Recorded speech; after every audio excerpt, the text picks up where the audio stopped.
Adobe Premiere'ga bag'ishlangan yangi darsimizni boshlaymiz do'stlar. O'tgan darsimizda pluginlarni uстановка qildik hamda programmani uстановка qildik. Endi Adobe Premiere programmasini birinchi marta ochamiz. Push knopkasiga bossangiz, mana bu yerga uchala uстановка qilgan uchala programmamiz ham chiqadi. After Effects, Media Encoder hamda Premiere Pro. Bularni рабочий stolga chiqarib qo'yishni men maslahat beraman. Buning uchun ustiga o'ng knopkani bosib, дополнительныйga kirasiz hamda перейти к расположению файла. Mana shu yerga o'tasiz. Mana o'sha uchala yarligimiz, bu uchala yarligimizni tanlab рабочий stolga chiqarib qo'yamiz. Endi birinchi bo'lib Premiere'dan boshlaymiz. Premiere programmasini ochamiz. Mana do'stlar, Premiere programmamiz ochildi. Bu yerda ochilgan paytda pustoy okna ko'rishingiz mumkin. Bunga hayron bo'lmang. Bu tabiiy hol, shunday bo'ladi. Bu endi bu yerda yangi proyekt ochishimiz kerak.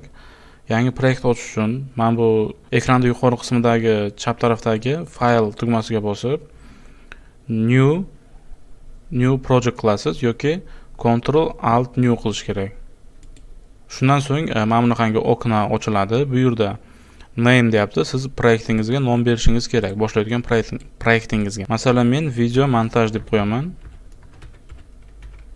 Siz xohlagan nom qo'yishingiz mumkin.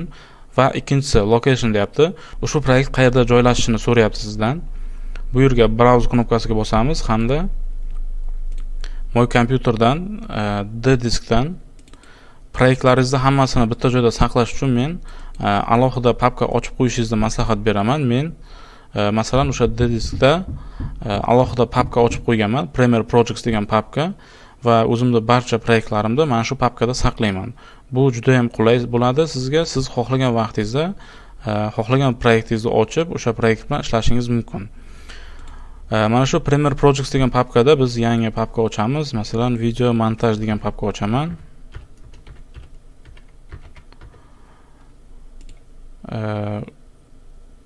Shu papkaga kiramiz va vыбор papka qilamiz.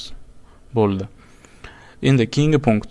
Mana bu yerda video rendering and playback degan narsa bor. Mana shu yerda Mercury Playback Engine GPU Acceleration CUDA deb turibdi. Mana shunga qo'yib qo'yishingiz kerak. Mana bu Mercury Playback ga emas, e'tibor bering. Mana bu CUDA degan narsa bor. Mana shu CUDA ga qo'yish kerak. Bu CUDA nimaligini keyingi darslarimda sizga tushuntirib o'taman. Bo'ldi, qolgan hech qanday boshqa nastroykalarga teginish kerak emas. Shu bilan OK tugmasini bosasiz.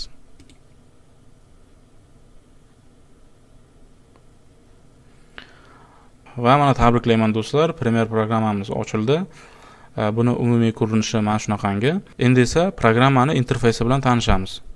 Bu yerda do'stlar, hozir mana bu chap tarafda siz ko'rib turgan panel learn degan panel bu bizga kerak emas. Buni yopib qo'yamiz. Buni yopish uchun mana bu tugmachani ko'ryapsizmi? Mana shu tugmachani bosib close panel qilsangiz, mana shu panelimiz yopiladi. Endi yuqorida mana bu bitta panelni ko'ryapsiz.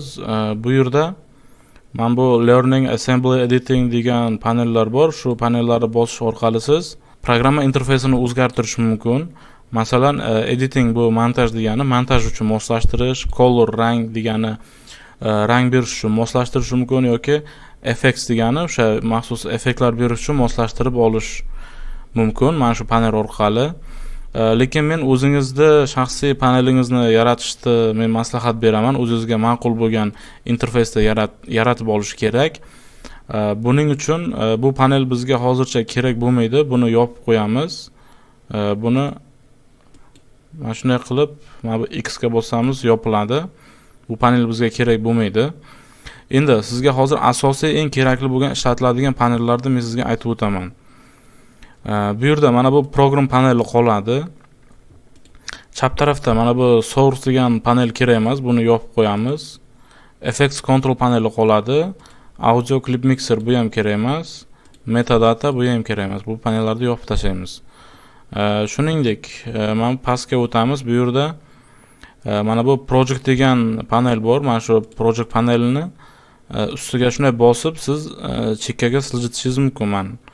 Agar mana shunday tortib olsangiz, bu mana bu boshqa panellarda chekka qirralariga o'zini joylashtirib chiqish mumkin. Xohlasangiz bu yerga, xohlasangiz bu yerga.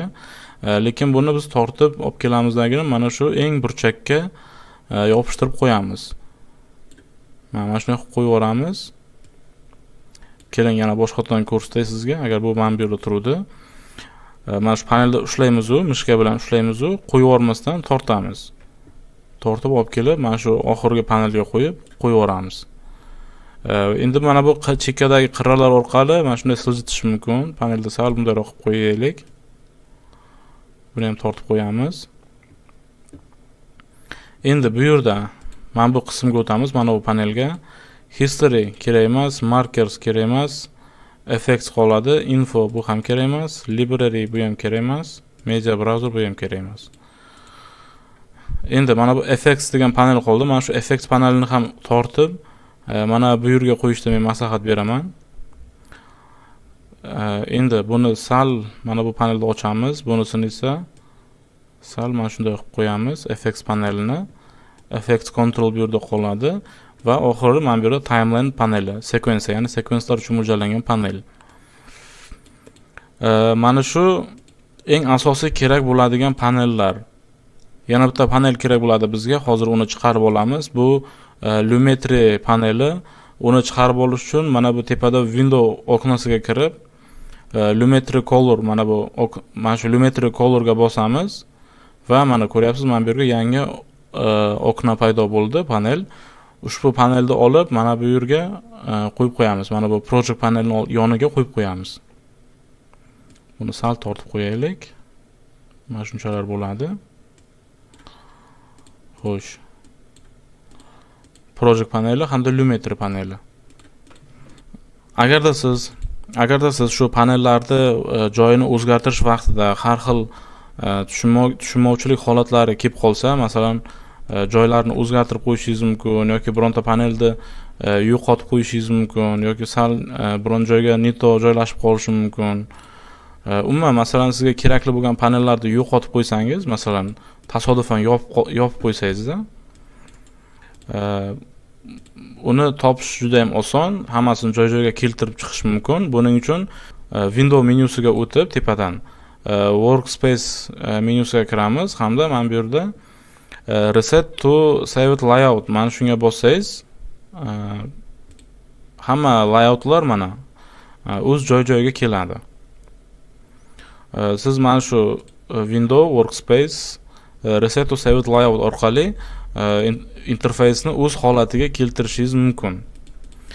Men bularni hozir tezda boyagidek holatiga keltirib olaman. Mana interfeysimizni boyagi holatiga keltirib oldik. Endi mana shu interfeysda saqlanib qilib qo'yishni men maslahat beraman. Buni saqlanib qilish uchun, mana shu interfeys shu holatda qolishi uchun window menyuga kirasiz. Window menyuga kirib, workspaces menyusiga kiramiz. Bu yerda save as new workspace. Mana shuni save as new workspace ga bosasiz va mana shu workspace ga nom berib qo'yamiz. Masalan, mening interfeysim deb qo'ysangiz bo'ladi. Mening interfeysim deb qo'yamiz. OK tugmasini bosdik, bo'ldi. Mana shu interfeys shu holatda saqlanib bo'lib qoldi. Siz xohlagan paytingiz agar panelingiz o'zgarib qolgan bo'lsa, mana mening interfeysim degan panel chiqdi mana bu yerga. Masalan, boshqa panellarga tushib qolsa, boshqa interfeysga o'zgarib qolsa, shunday mana shu window menyuga kirib, workspace menyusi orqali mening interfeysimga bosasiz va mana o'sha sizga kerakli bo'lgan interfeys paydo bo'ladi. Men umuman mana shunaqa interfeysda ishlayman o'zim. Menga mana shu interfeys juda ham ma'qul. Sizga ham mana shunaqangi interfeysda kelajakda ishlashni maslahat beraman. Bu juda ham qulay, menga ishonavering. Endi bu interfeyslarda har biri nima uchun kerakligini men hozir tushuntirmayman, chunki videomiz cho'zilib ketadi. Shuning uchun men hozir o'sha keyingi darslarimizda o'sha darsni o'tish jarayonida tushuntirib boraman va siz o'zingiz avtomatik tarzda o'sha mana qaysi panel nima uchun kerakligini o'zingiz tushunib olasiz. Endi yana bir narsa, mana shu panellarimizni, mana shu siz ko'rib turgan hozirgi panellarda shunday funksiya bor, mana ekranni bor bo'yiga katta qilish mumkin. Masalan, siz mana bu chekkalardan tortib, bunday qilib tortishingiz mumkin. Mana shunday qilib katta qilsangiz bo'ladi. Lekin buni boshqa yana bitta yo'li bor. bu F1 knopkasi orqali amalga oshiriladi. Mana bu sichqoncha qayerda turgan bo'lsa, mana shu qaysi panel ustida turgan payti F1 tugmasini bossangiz, o'sha panel kattalashadi. Masalan, hozir mana bu project paneliga o'taman, F1 da bosaman, katta bo'ladi. Yoki mana bu program paneliga o'taman, F1 da bosaman, katta bo'ladi. Yana F1 kichiraytiradi. Xohlasam FX-ni, xohlasam buni. Mana shu F1 tugmasini eslab qoling. Mana shu F1 tugmasi orqali xohlagan panelimizni ekrani bor bo'yiga katta qilishimiz mumkin bo'ladi. Bu ham juda ham ko'p ishlatiladigan narsa. Sizda masalan timeline, mana bu timeline-da juda ham fayllar ko'p bo'lib ketgan payti bu yerda ishlash qiyin bo'lib qoladi. Shuning uchun mana shunday fayllar ko'payib ketgan vaqtda F1 tugmasini bosib kattalashtirib olib, bu yerda xohlagan o'sha montaj ishlaringizni amalga oshirsangiz mumkin bo'ladi.